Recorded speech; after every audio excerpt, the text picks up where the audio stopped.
But essentially, what we have here is a harrowing story of what goes on behind the scenes in the established state church. We have people who should be holy people, men and unfortunately at the moment, women in the Church of England who call themselves priests and bishops, who are backbiting, conniving, smearing, and besmirching good men and women. And rather than me give you the lowdown on what's been going on, we have Father Paul with us in the studio today. Father Paul, welcome to the show. Thank you for coming all this way. It's good to be here. Could you give us your rundown of, first of all, what this story portrays? Well, I think first of all, you begin with the word St. Paul's. It is the Cathedral of London, and upon the episcopal throne, which makes it a cathedral, is Sarah Mullally. And the bullying policy of the diocese has as a first line, the Bishop of London is ultimately responsible. In the article, there is this quotation which I wish to make. Invent a child abuse allegation to discredit the vicar. Okay, so pause there, because this article covers mostly a chap called Martin Sargent, who was pretty much the fixer and the money man of the Church of England for a number of years in the Diocese of London, employed by the Bishop of London, the former, when there was a Bishop of London, Richard Charters, who all my friends tell me was a good bishop, compared to, there is an empty seat now, I would say now, but for all intents and purposes, Sarah Mullally occupies the authority of the Bishop of London. Now, this chap, Martin Sargent, has been found guilty of fraud. He embezzled over £5 million from the Church of England, from the parishioners, essentially, money that should have been going to parishes. But in order to get his way and use his Machiavellian tactics, this quotation that you just read is one of the mechanisms he employed to get his way. And so if a vicar would not do what the Diocese of London wanted them to do, he said a good tactic is to paint them as, well, a paedophile. Well, I have run for many years a youth club, which is highly praised by our local MP and supported by local business. We applied for a lottery grant, and it was turned down with very strange wording. So I asked our Member of Parliament to investigate. She received a letter back eventually, stating that I was a safeguarding risk with young people. I'm afraid I was in meltdown. I have had a completely gold standard police check for 50 years. I have a letter from Lambeth Palace saying my record is spotless, and the previous Archdeacon of Middlesex stated there is not so much as a black pinprick on my record. So with all of this going on, I was not in a good place. Well, we'll get to how it made you feel, but where did this come from in the first place? I believe, going back to your earlier statement, Calvin, that it was in fact Martin Sargent, because it fits the profile of his behaviour 100%. Okay, so did you find out what words had been said about you? The lottery letter to the Member of Parliament quotes a clear, written ecclesiastical document made with authority in language that nobody would use except within the system. And we know that as part of this Martin Sargent case, that there's a document in London, in the diocese, that has 42 names on it that have been besmirched and smeared. We don't know all of the details, but I believe the 42 people named in the document have been told what was said about them. Now, you were named in the document. You had been smeared by Martin Sargent. So have you seen what was said about you on that document? I asked the diocese for a copy, right, and had an A4 sheet of paper with a couple of paragraphs, most of which were blacked out. But a very clever friend of mine told me to ask Mary Hassel, the coroner, who dealt with the suicide of Father Alan Griffin, caused by the 42 files and the negligence and failure of the Bishop of London. And the coroner gave to everybody who was named a clear, unredacted copy. So yes, I do have my copy, and I was horrified to find the bishop I was under, a previous Bishop of Fulham, had described me as strange and probably homosexual. So, okay, so an outlandish claim.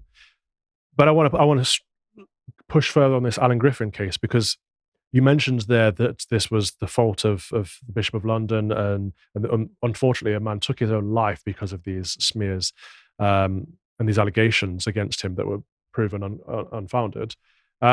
And my former Ofcom training is telling me, we cannot. The Bishop of London was not found guilty. But however, we know in this particular case that the coroner went out of their way to do something they don't usually do, and said, "Look, this is the fault of the systems that are in place in the Diocese of London, and something needs to be addressed. Something needs to change. Otherwise, history could repeat itself." Now, that's quite a statement to be putting out there. And if people want to read it, it is in that document, that article on the fence. Well, I want something to be done. I was reduced to suicide, to the church warden John Bannon and my friends bringing the police and an ambulance to the rectory. I was given counselling by a charity in Harley Street.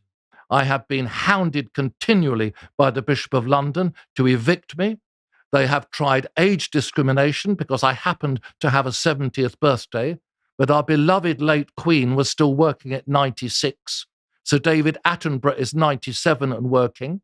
But I'm not good enough, with years of experience, skills, and quality references, to continue being a priest and serving people.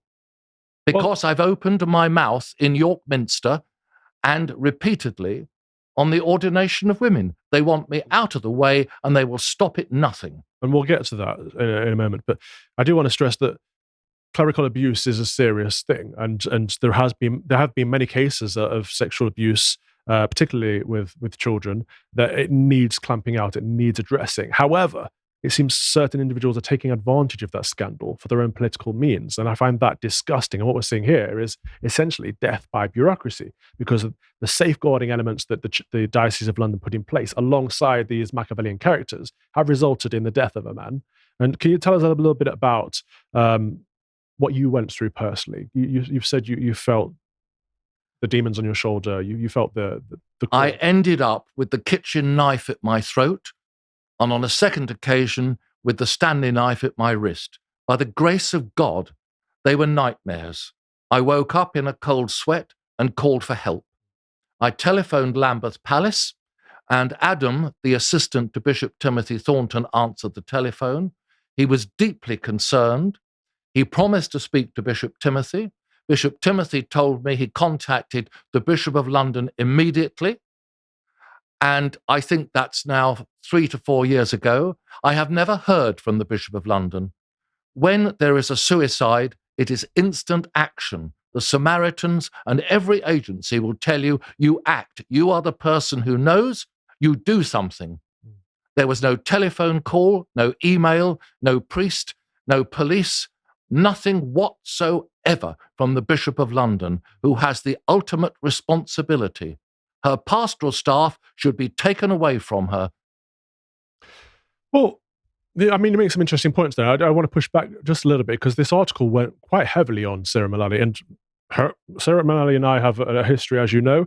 We're not the biggest fans of each other. I don't believe in the ordination of women, so I don't necessarily see her as a bishop either. However, after reading through that, it seemed to me that Martin Sargent was the main perpetrator of most of these crimes, and he was installed under Bishop Charters, and Bishop Mullally came in new.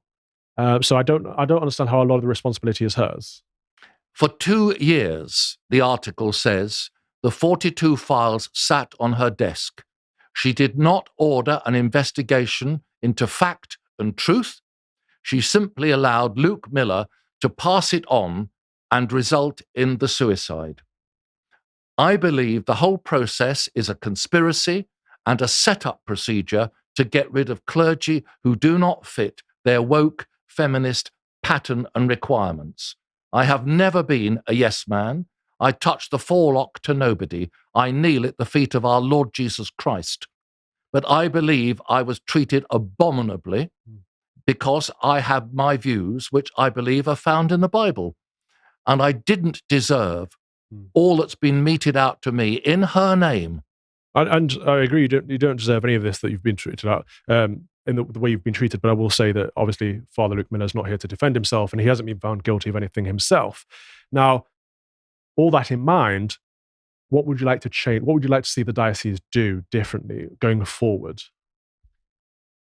I went to court on the age discrimination. So I had three things to deal with. I had the false allegation via the lottery from someone within the Diocese of London. I had the age discrimination effectively sacking me from being the vicar in my parish, which I love dearly. And I had also to deal with the threat of eviction. So having no money, no property, I would be on the streets. And there was no care whatsoever. I believe ultimately we must have a totally independent legal system that can deal with bishops and archdeacons and their bad behavior. They should only deal with pastoral and immediate ecclesiastical matters. Right. I mean, and part of their office is pastoral as well. So they should be pastoral and be there to support you. I believe the safeguarding officers have also said that the Church of England should have independent safeguarding too. It should be taken out of the systems that it's in. So you make a good call. Let's hope that some of this gets taken on board. What's interesting to me after reading this article, hearing your testimony and a few others who are related to this case, that there's an obsession with sex, there's an obsession with homosexuality, there's also an obsession with safeguarding, and these things do not go hand in hand, or they haven't been put in a way that works in order to protect congregations, in order to protect priests, but also to protect bishops and hold them to account. The system does not seem to work. They cover up repeatedly. I have taken out a clergy discipline measure, which was blocked against the Bishop of London for her failures of pastoral care when I was in the suicidal ideation mode. Well, I don't believe any CDM. I mean, if people have evidence to suggest otherwise, but I don't think any single bishop has been found guilty of a clergy disciplinary measure ever. It's manipulation of the legal system to cover up. They cannot be open, they cannot be honest, and they do not know the words of the gospel. I would quote the French philosopher Pascal, whose name, of course, is one of the words we use for Easter at this time. It only requires good men, and I would say, and good women, to do nothing for evil to succeed. And I say that under Sarah Mullally, evil has succeeded for 2 years, and previously under Richard Charters. Our Lord Jesus Christ said, so I read, inasmuch as you've done it to the least of these my brethren, ye have done it unto me. Lord, Lord, look how I have been treated. Where is justice, and when will justice be seen to be done? Now is the time justice must be done, and Sarah Mullally must be held to account for priests being set up with false allegations, with lies, and refusing to answer by fact and law. Thank you for watching my Common Sense Crusade. If you'd like to watch the whole show, you can subscribe to lotuseaters.com for as little as £5 per month, and then you get access to a bank of content as well. My show is 3 p.m. every Thursday. See you there. Deus Vult.